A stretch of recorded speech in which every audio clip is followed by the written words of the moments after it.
কখনো ভাবতেই পারিনি যে আবারও নিটের জন্য প্রিপেয়ার হব।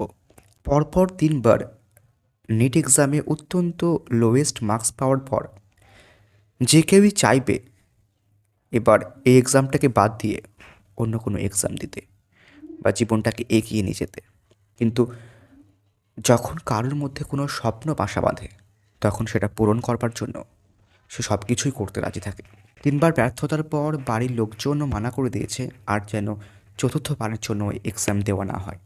কিন্তু আমি তো সিক্রেটলি এক্সাম দিতেই পারি, তাই গোপনে আবারও শুরু করলাম এই প্রিপারেশন।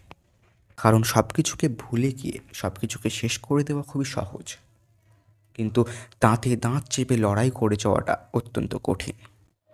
ক্লাসের ফার্স্ট বয় সবসময় ফার্স্ট হতেই পারে, কিন্তু যারা ক্লাসের লাস্ট বয় থেকে ফার্স্ট বয় হয় তাদের সফলতার গল্প অনেক বেশি পেজ